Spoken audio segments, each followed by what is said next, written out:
GST goods and services tax వస్తు సేవల పన్ను ఇది ఒక పరోక్ష పన్ను.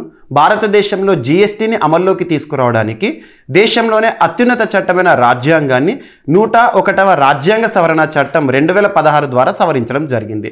ఆ సవరణ ద్వారా రాజ్యాంగంలో చేర్చిన ఆర్టికల్స్లో అతి ముఖ్యమైనది ఆర్టికల్ 279A జీఎస్టీ కౌన్సిల్ గురించి తెలుపుతుంది. జీఎస్టీ కౌన్సిల్ అనేది ఒక రాజ్యాంగబద్ధ సంస్థగా ప్రస్తుతం పనిచేస్తోంది. ఈ జీఎస్టీ కౌన్సిల్కి ఎక్స్ అఫిషియో చైర్పర్సన్గా మినిస్ట్రీ ఆఫ్ ఫైనాన్స్కి సంబంధించిన కన్సర్న్ మినిస్టర్ గారు విధులు నిర్వర్తిస్తారు.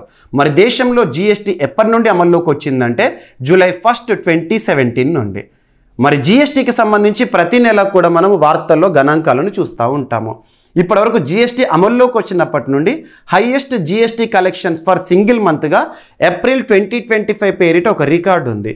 ఆ నెలలో వసూలైన మొత్తం 2.37 lakh crore రూపీస్. ఇప్పటి వరకు ఒక నెలలో జీఎస్టీ రూపంలో వసూలైన మొత్తం. ఇక గడిచిన ఆర్థిక సంవత్సరం విషయానికి వస్తే 2024-25 ఆర్థిక సంవత్సరంలో జీఎస్టీ రూపంలో వసూలైన మొత్తం 22.08 lakh crore రూపీస్. అంటే సగటున ఒక నెలకి 1.84 lakh crore రూపీస్ జీఎస్టీ రూపంలో వసూలైనాయి. ఇక మారుతున్న కాలానికి అనుగుణంగా వ్యవస్థలో కూడా మార్పులు రావాల్సిందే.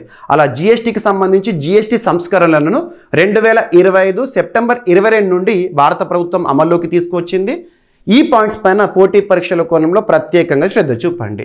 ఈ వీడియో కనుక నచ్చినట్లయితే లైక్ చేయండి, మీ ఫ్రెండ్స్ అందరికీ వీడియో లింక్ని షేర్ చేయండి, మన ఛానల్ని సబ్స్క్రైబ్ చేయండి. Thank you.